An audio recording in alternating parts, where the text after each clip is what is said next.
Hi കൂട്ടുകാരെ, പുതിയൊരു വീഡിയോയിലേക്ക് എല്ലാവർക്കും സ്വാഗതം. ഞാൻ ഇന്നൊരു വൻപയർ കൊണ്ട് ഒരു പെരൾ തയ്യാറാക്കാമെന്ന് വെച്ചു. ഞാൻ പകുതി ചെയ്ത് കഴിഞ്ഞപ്പോഴും അവർക്ക് കൂട്ടുകാരുമായിട്ട് ഷെയർ ചെയ്യായിരുന്നല്ലോ.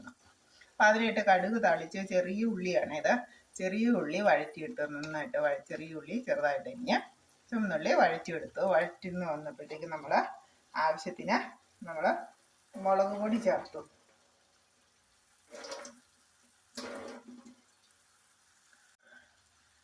ഉള്ളി നന്നായിട്ട് വഴന്ന് വന്നപ്പോൾ നമ്മൾ മുളക് പൊടി ചേർത്തു. മുളക് പൊടി നന്നായിട്ട് ബ്രൗൺ കളർ, അതിൻ്റെ പച്ചപ്പൊക്കെ മാറി ബ്രൗൺ കളറായപ്പോൾ ഈ ഉള്ളിക്കും മുളകിനും ചേരാൻ വേണ്ടി മാത്രം പാകത്തിനുള്ള ഉപ്പ് നമ്മൾ ചേർത്തു. പയർ നമ്മൾ ഓൾറെഡി കുക്കറിൽ വേവിച്ച് വെച്ചിട്ടുണ്ടായിരുന്നു. ഇനി പയറൊന്ന് ഇട്ട് കൊടുക്കുക.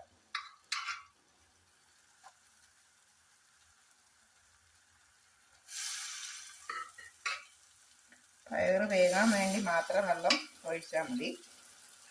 അപ്പോൾ പയർ വെന്ത് കിട്ടുമ്പോഴത്തേനും ഒരു ലേശം വെള്ളം കാണും.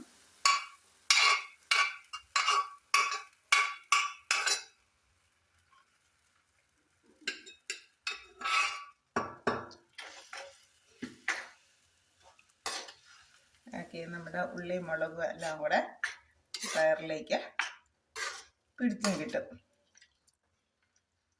അപ്പോൾ ഇതാണ് പെരളം എന്ന് പറഞ്ഞാൽ അത്യാവശ്യം നമുക്ക് ചാറ് വേണമെങ്കിൽ ചാറും ഉണ്ട്, അല്ലെങ്കിൽ തോരനായിട്ടിരിക്കും. ഇനി നന്നായിട്ട് ഇതൊന്ന് തിളച്ച് കിട്ടിക്കഴിഞ്ഞാൽ നമുക്ക് വാങ്ങി വെക്കാം.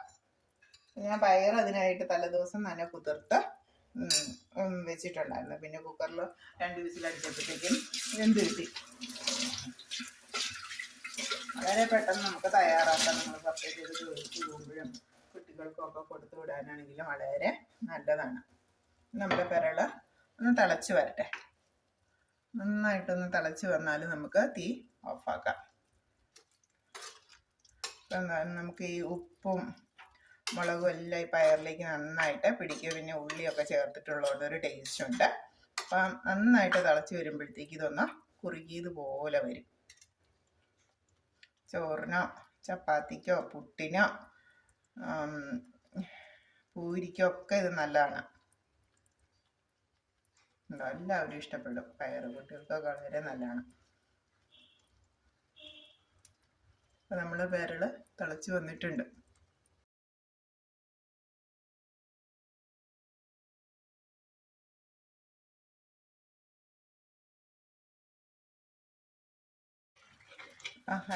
കൂട്ടുകാരെ, നമ്മുടെ പെരൾ നന്നായിട്ട് തിളച്ച് വന്നിട്ടുണ്ട്. ഇനി നന്നായിട്ട് തിളച്ച് കുറുകി വരുമ്പോൾ നമുക്ക് ഓഫാക്കാം. ഓക്കെ. അപ്പോൾ നമ്മുടെ ഗ്രേവിയൊക്കെ നമ്മുടെ പയർ ചാറിലേക്ക് നന്നായിട്ട്